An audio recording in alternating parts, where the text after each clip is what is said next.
Here's a brief but annoying message to let you know that you could have first heard this episode 9 months ago if you were a subscriber to our Iron Filing Society Patreon offering. For the price of a pint and a St Clement's each month, you can get up to 4 episodes a week, 9 months before the rest of the world gets them. Early access to regular episodes, lots of other marvellous benefits, and there's absolutely no adverts or brief but annoying messages like this that will get right on your ticks. Find out more and subscribe now at tftimemachine.com/ironfilings. Here we go, here we go, here we go, here we go, this is it! This is Top Flight Time Machine. I am Andy Hotbody Dawson. Pow, pow, pow. I'm Sam Nifty Delaney. So, what? Welcome along to the Ripley's Odyssey 2023. We're looking at the Ripley's, believe it or not, 2023 book, which you might have got for Christmas. Got a nice embossed cover. I don't know if it was embossed last time. You having a good feel of it? I have a good feel of the front cover there, Sam. No, there was a...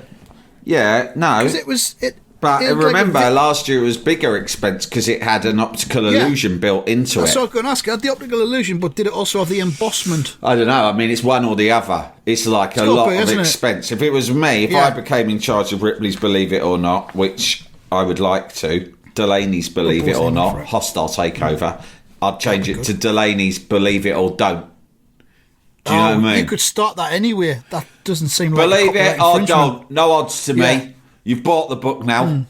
Do you know what I mean? Or just call it Delaney's Your Thoughts. Yeah. It would be like, that book I picked up in a charity shop, that old Ladybird book called Look at This. Yeah. That's my favourite title for a book ever. And if I could somehow buy the rights to that title, I could really run with it. Because that, for me, is like the essence of this book anyway. It's like, look at this. It's the book equivalent of your journalistic tell me it method. Yeah. Look at this. And then, the thing is, what we think, because we've been close examiners of Ripley's Believe It or Not for quite a few years now, and we generally feel like they're running out of amazing things. There are amazing things in here, but there are less each year, right? Let's get it right. And that's because the world is a small place, really, Andy. And with the internet, we've all been exposed to so much. It takes more to shock us than it used to, right? And so, it's like hard. What you really want is a man with two heads, don't you? Right? Pretty much, but you're not always... Physical freaks. You're not always going to get that, right?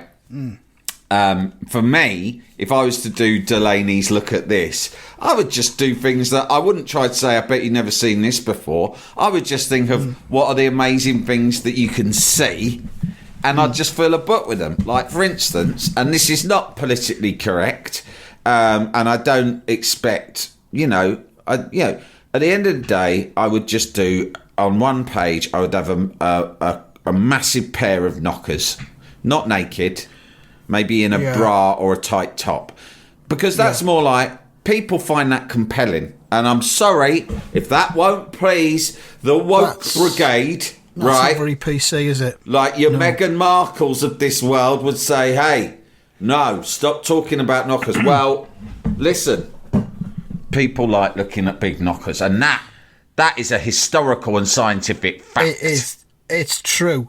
I mean, I would say, I haven't done any research on this, but even though it's frowned upon, I would say the same number, if not more, people than in the past enjoy looking at them. You think more? You think it's like as many people now, possibly even more, like to look at possibly a good old pair of knockers? I don't know. That's based on just a hunch. And it doesn't have to be exploitative. It doesn't have to be like Page 3. I think I don't want to see the return of Page 3. I think that was wrong. But you cannot get away from the fact that a right good pair of knockers, even if it's underneath a blouse or a tight T-shirt, people want to see that.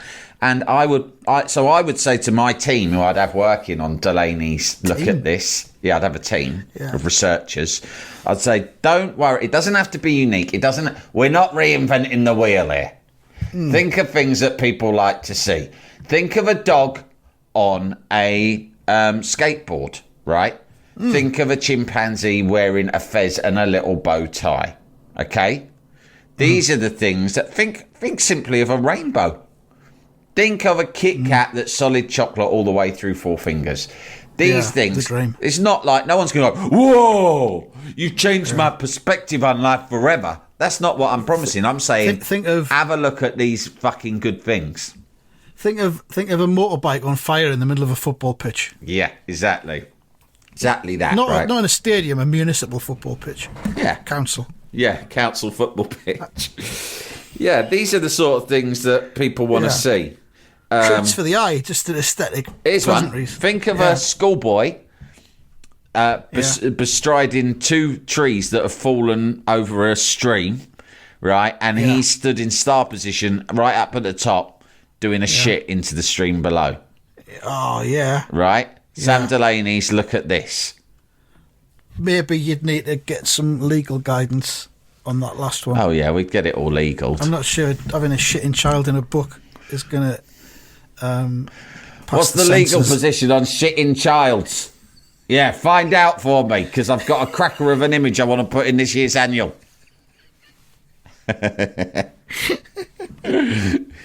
So I get where you're coming from. It doesn't have to be, believe it or not. It doesn't have to be fantastical. You don't have to. Exactly. Incredulous. You don't. It doesn't have to be said, because, as we've said, and we've said this for the last few years, there's nothing really in this book that I've looked at and gone, I simply do not believe that. I believe all of it.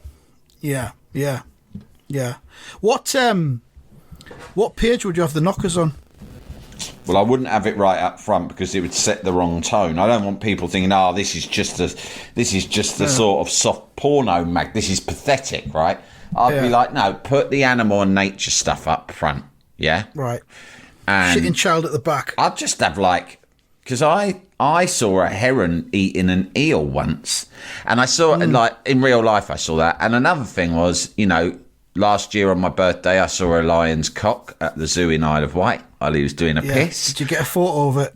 I tried, but he turned at he knew what I was like. Fuck off! I can see what you're doing. You want to? I tell you what, right? If you want to take a picture of my lion cock, fine, but I want paying, and I want residual rights. Talking of animal cocks, here's something I was thinking about last night when I was on my own. This will apply to you soon because you're getting a dog. You know when dogs lie on their backs so that you can see their genitalia quite brazenly? Yeah, they display for you, yeah. They just don't care, do they? They just lie there and there it is. What if they're looking for validation? Look at my by cock. showing it off. What I'm saying is that last night I might have said to Oscar, I like your penis.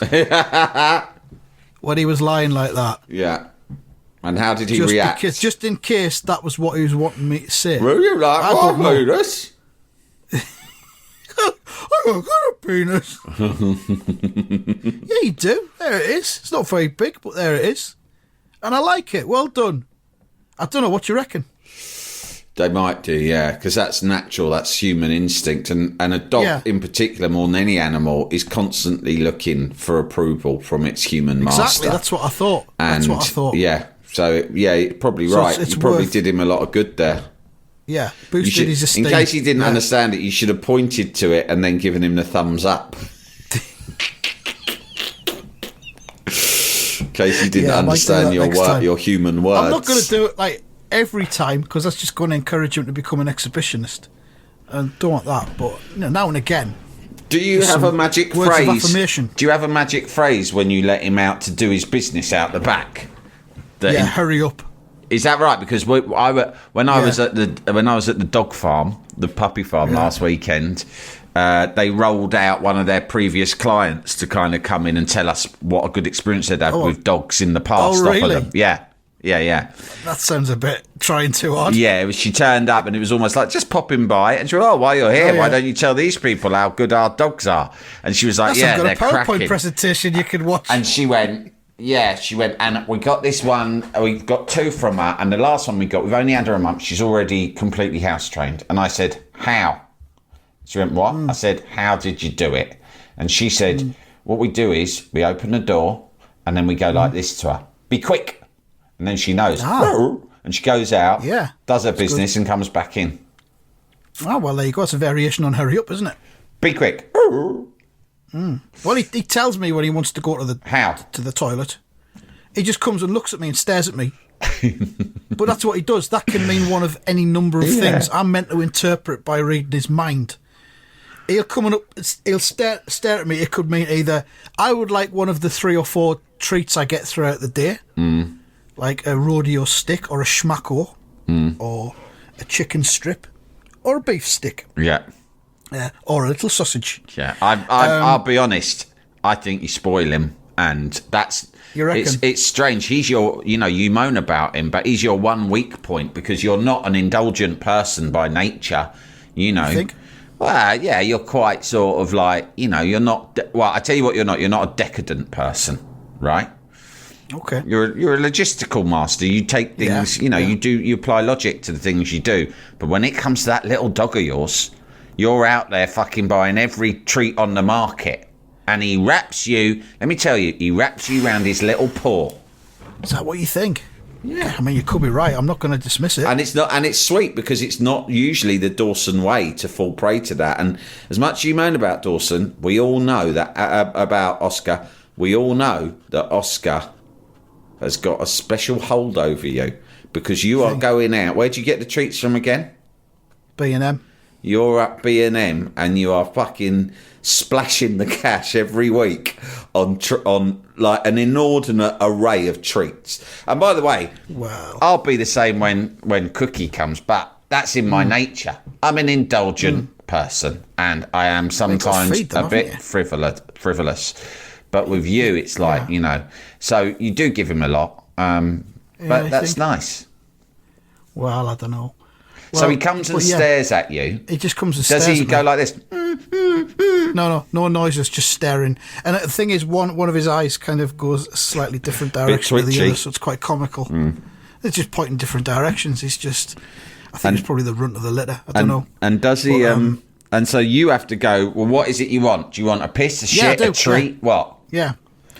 Well, I always say, do you need to go in the garden? Right. That's the code word for going in the garden. Because you don't want to be explicit about because it'd embarrass him. No, I don't ask him what he wants to do there. I don't say, is it a number 1 or a number 2? No, because that would embarrass him, just do it. So I'll say that first. I'm not going to say, because the other thing I said, do you want something out of the drawer? Which is where we keep the treats, in the drawer. So... But if I say that to him first, he's not going to go and have a piss, is he? He's just going to go, you're right. He'll be like, I reckon I can hold on. Schmacko. I reckon I'll hold on and have the schmacko and I'll have the piss or shit afterwards. But, I mean, he only gets a treat, like, once every hour and a half. Fucking hell. Machine gun style. How's his weight? Is he at a healthy weight? Fine. Okay. Yeah. The vet's very happy with him. No problem at all. Good. But yeah, so I'll say, do you want to go in the garden? And if he does, I'll go to the door. Or sometimes I'll say, do you want to go in the garden? And I go to open the door. I open the door. He does nothing. He just continues to stare. And when it's cold, I don't want to go in the garden. Sometimes, do you think that when it's really cold like it is right now, even if he does want to piss, you open the door and it's so cold he thinks, nah, I'm not going out there. Nah, the only thing that puts him off is rain. Doesn't like rain. So then what? Does he just hold on? Well, he'll go out. He'll do it, but he doesn't like going out for a walk in the rain. If I take him out for a walk and it's raining, we'll probably get about 30 metres and he just stands still and just like goes, fuck this. And then will he give you the stare then as well? Well, he just stands still and the lead won't pull. He can't be budged. So I just look round and he's looking at us like, oh mate, let's go on. He's like, fucking, let's get serious. Let's get real. Yeah. This isn't fucking happening. He's like, I've had a little piss against that lamppost round the corner where I normally piss, the first piss of the walk. That'll do for me. That's all I need. Don't need a shit. Let's just go home. Come on, let's go on. Let's go home and watch a bit of telly. Put the fire on, watch a snooker. It's me and you. I'll lie on my back and show me penis off. And then you'll watch a snooker. You'll have the best view in the world. Snooker there, dog cock there. Bingo. What else could you want? It'll be a feast for your eyes. Yeah. A banquet. Yeah. A sensory delight. So when he does go in the garden, if he starts fannying about, like having a bit of sniff around at stuff, and it is cold, like it is at the minute, I'll just say, hurry up. And he will. He'll go and do what he needs to do and come back in. Lovely. So there you go. Be quick, hurry up. Either of them. Yeah. Should do the job. Well, can't wait to get more of these tips off you. I'll be bothering you all the time, mate, with dog management. I'm looking forward to updates, pup dates as we're calling them. Pup dates, yeah. And stories of training fails, probably, because it'll take a while. Yeah. And piss and shit all over your floor in the house. Yeah, well, is that an inevitability? It is at first, I think, yeah. Well, I mean, I don't know what the situation is at the puppy farm. Cause I think at the puppy farm, they're quite strict with them. Yeah, you're getting him quite...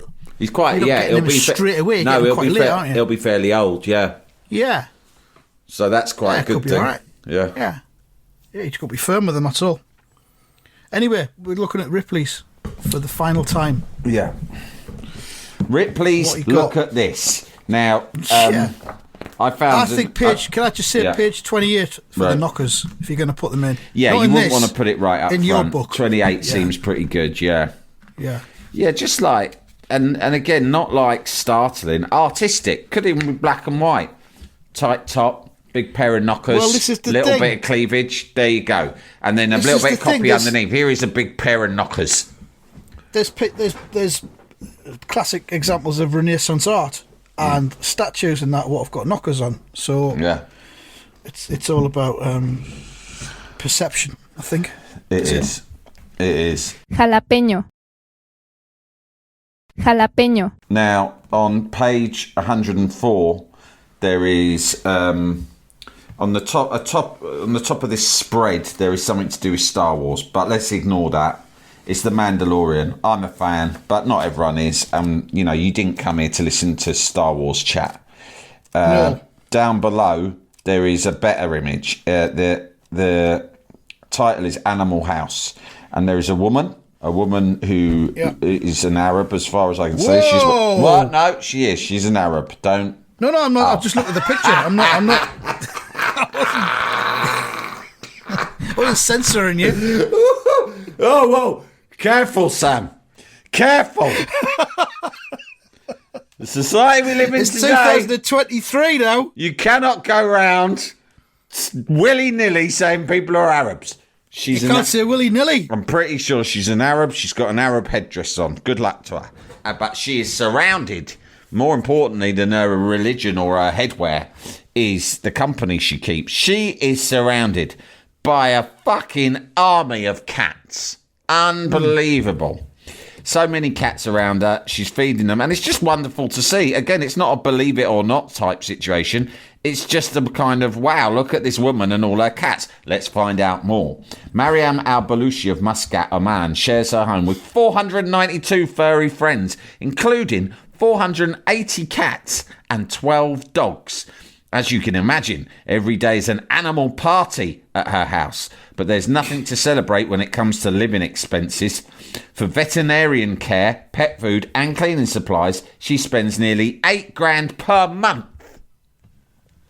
Fortunately, donations from kind-hearted folks have helped her along the way. How did she get so many pets? They came to her as surrenders from local shelters and expatriates leaving the country. We're fucking off. Do you want this cat? We're going back home. You might as well have this cat. If not, it's going to be a stray. I don't know if she's happy. She doesn't look that happy in the shot. I mean, I love animals. I love cats and dogs. So many of this is triggering me a little bit because so many of these cats look just like Nelson. There is a disproportionate number of ginger cats that look a lot like Nelson. That's triggering me. Yeah. And can I tell you something really sad about Nelson triggering? Is that yesterday there's the class dickhead in Len's class. Okay. I won't name names, obviously, I remember, but the class dickhead who's had various problems with over the years. He heard that Len. There's a lot of interest in the class that Len's got a new kitten, and she's getting a puppy. So Len's kind of getting attention from other kids about that because it kind of makes you slightly like a celebrity for a while. Oh, you got a kitten. And they're all gathering round and asking him questions. And the class dickhead came over, and do you know what he said? He said, I heard you had this new kitten. Is it allowed out yet?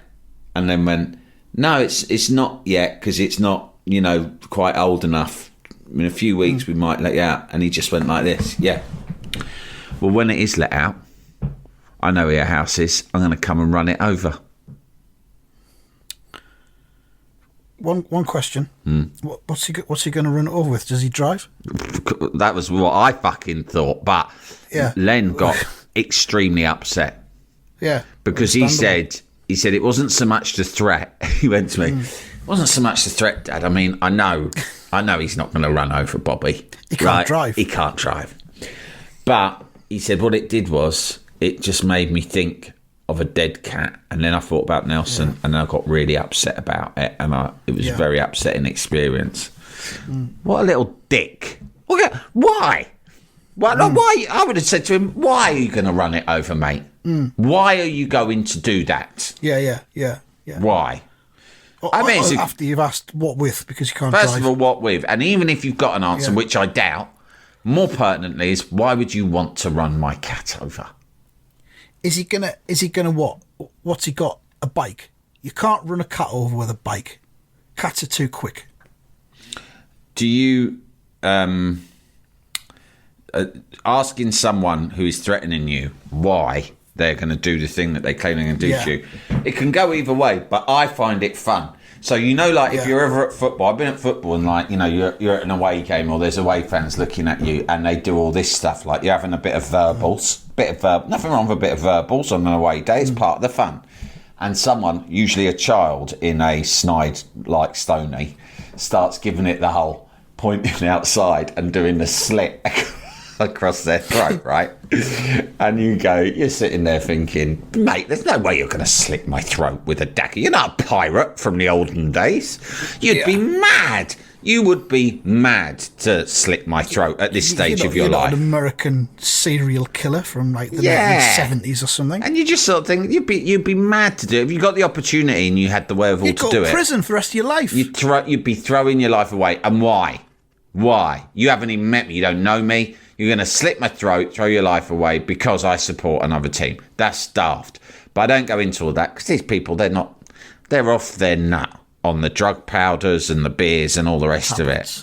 So what you say is this, you go, why? Yeah. You just say, why? Why? Yeah. Why are you going to slit my throat? What's behind this? Why are you going to do that, motivation? Mate? I go, what? And you go, why? Why are you going to slit my throat, mate? Don't tell me that you don't believe them, because that will really rile them up. You have to pretend like, I totally believe you. You look like the kind of guy who's got it in you. I get that. But just tell me why. What have I done that's so bad, last thing I hear, that you want to slit my throat? You want me dead. Because get it right, mate. If you slit my throat like you are fucking saying you're gonna, right? That is death for me. That's a death sentence. You're not going to like stab me in the leg or something like that. You're going to slit my throat. I am dead. You're going to commit murder on me. Why? Tell me why. Do me a favour, right? And make the final words I ever hear in my life be the reasoning why you're going to do what you're going to do. You betrayed. Give me that comfort. You fucked my mother. What? No! Yeah. It's a mix-up. That's reasonable, you know? He thinks I've had it off of his mum, but it was a mix-up. He mistook me for someone else. Oh. You not fucked his mum? I don't think so, no. Unlikely. Not even ages ago? No, I reckon it's unlikely. Don't know who it is. I mean, this is an imaginary character. Oh, right, got you. Sorry. I thought we were talking about a real incident. No, I mean, people have done it before to me, and I always just look back and go, why? And it's good because they become confused. It's like that thing that, what's his name told me, Darren Brown, right? I've told you this before, but years ago I interviewed Darren Brown, and we were having a nice chat, and he told me this thing. He was telling me like the method behind all of his, his antics, right? Yeah. And he said, the thing is, right, he goes, the brain's just really, really suggestible, right? And especially when it's distracted, right? And I've told you this, I'm sure, but basically he was in America, he was in Las Vegas, I think, and some drunks, approached him, right? Belligerent drunks, right? Hey, buddy, what are you doing over there? I'm going to smash your face, blah, blah, blah, something or other. US drunks. And he knew there was going to be trouble, right? And he went to them. They came over and they said, like, what's your problem, buddy? Or something. And he went, no, the walls in my garden are only about waist high. And they went, what? And he went, no, you see, the walls in my garden are waist high, but my neighbour has much higher walls, which are around about 12 foot, and he's made them from brick. And that's the problem for me. And he went, what are you talking about? And he carried on doing this. And then the geezer just burst out crying. And Darren Brown hugged him. And then they sat on the curb together and just spoke about the geezer's problems for about half an hour. Right. So he just weirded him out. With wall talk. Just fucking say something random. Listen, kids listening to this, do not fucking attempt this in public, right? Darren Brown is a wizard, and he knows the nuances of employing these skills. You could get yourself really duffed up bad. But he knew what he was doing, and he said, I just say something that makes no sense. It discombobulates their mind completely because you're talking totally out of context. Right. Yeah, I like it. I could do and he that. gave me some other examples where he went up to people in the street and started talking to them as if they were in the middle of a conversation that had already been going on. And at that moment, they're so baffled and bewildered that you can quickly hit them with something like, give me 20 quid. And they will. Right, because they're just all over the place, because people are walking along in a world of their own, in their own minds, right, thinking about what am I going to have for dinner, or fucking hell, what's going on with this, or what have I got to do at work today. Then you come up and you go, no, it's 2:15 in Japan, right? And they go, what? He goes, 2:15 in Japan, but the funny thing is, in Madagascar, it's only 1:15. And they go, huh? And you go, anyway, lend us 20 quid. And they go, all right. Wow. Yeah. So I'm into it. That's where I got the idea a little bit of, like, they go, I'm going to slit your throat. And you go, why, mate? But you say it quite friendly. You go, why? And they go, ah! Yeah, good idea. It kind of reduces the threat, doesn't it? Turns the conversation around. Yeah, exactly. It makes them into the focus. It's a bit like, look over there. Do you know what I mean? Or more pertinently, Andy, how about you look inside? Inside yourself. Look inside. Yeah. Or you could maybe say to them, that's a nice penis. And see. And point at their crotch. Point, yeah. I don't think that would help. I think that's just for dogs. Yeah. Speaking of the human mind, there's a page called Fear Factor, page 62 and 63. And it's got some unusual phobias. Now, this is quite a good believe it or not sort of thing, because you're going to look at these and think, do I believe this? Have they made this up? We've got phobophobia. Can you guess what that is? You're phobic of people with phobias? It's the fear of phobias. Wow. It's the fear of fear itself. It's described as free-floating anxiety. Oh.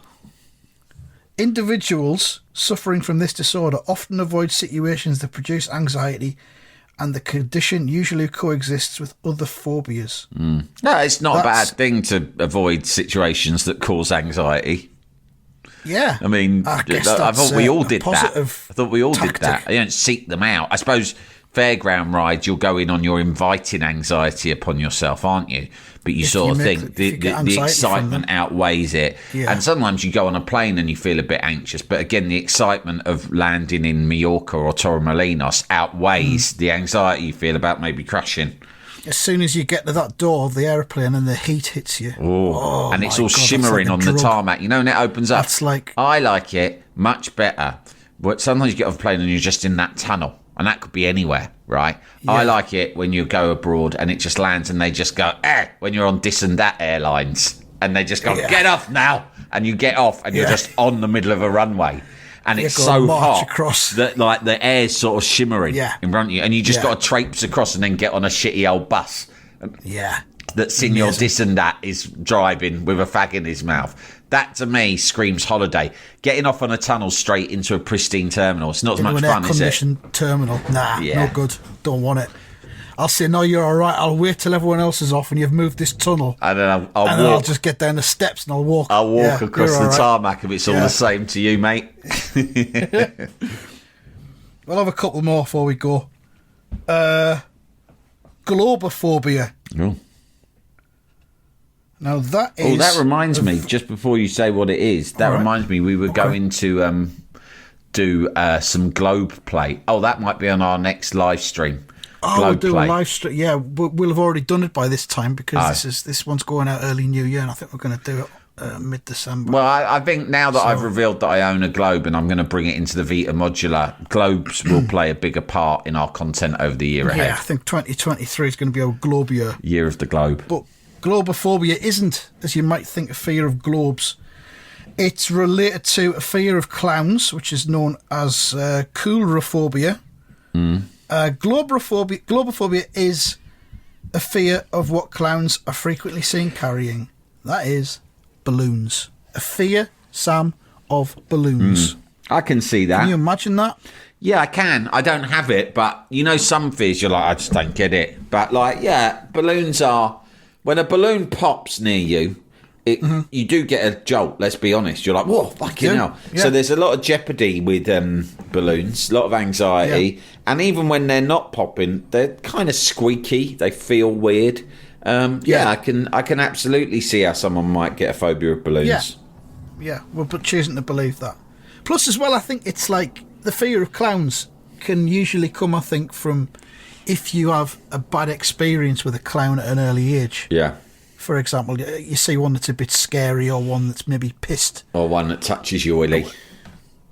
I didn't want to say that, but when you're young, and that can put you off for life. Yeah. In terms of clowns. Same with balloons. You know, a bad experience with a balloon. You can have your willy touched by a balloon when you're little. I got knocked by a balloon. Balloon with a face drawn on it. I don't know. One more. Oh man, some of these titles are really long. All right, I'll go with this one. Arachibutyrophobia. Arachibutyrophobia. Now that is the fear of getting peanut butter stuck to the roof of your mouth. You can feel that when you imagine it, you can see how it's horrible, can't you? Have you got it? That noise you made there, it feels like you've got that phobia. Yeah. You know, that's how they made the chimps talk in the PG Tips adverts. What, a slathered peanut butter on They gave them peanut butter, loads of peanut butter. Yeah. And it would stick to the roof of their mouth. And that is how they made sure that while they filmed them, their mouths were moving, their jaws were moving up and down. Because they were going... But then the laws changed. Yeah. Then the laws changed. There was much stricter controls on what you could do to animals in a film production environment. Yeah. And there's people who regulate it, who turn up with the animals to observe and make sure that that you're giving them the rights that they deserve. And the animal advert cops. Yeah, and the peanut butter thing, that in the end got banned. But in the golden age of the PG chimps ads, they were just using shit tons of peanut butter, and it was a trick on the chimps. Really go, oh, well, I bet peanut butter, do you, mate? Yeah, go on, have as much as you like. Then they'd be winking at their mate, the director, like, ha ha, silly cunt. And the chimp, and you know what a chimp's like? Chimp's like, yeah, fucking hell, if it's going free, I'll have it. And the chimp's going, eat, eat, eat. And then suddenly they go action, and the chimp's like, my mouth's all stuck together, and they just film it, and then they dub the fucking funny voices on over. Bingo, job's a good one. That should be in Believe It or Not. Yeah, exactly. Well, I tell you what, it will be in Delaney's Look at This. It's going to be in Delaney's Look at This. I think there's another week to be had out of this Ripley's book. Yeah, maybe so. Seeing as that we haven't done all that much on it this week. So we'll do another one next time, I think. Yeah, why not? Yeah, thanks very much for listening. I hope you've all learned something. And don't forget to compliment your dog's penis if it shows it off, because that's probably what it wants. That's what it wants. That's what we think anyway. Yeah. Thanks for listening, and goodbye. Goodbye.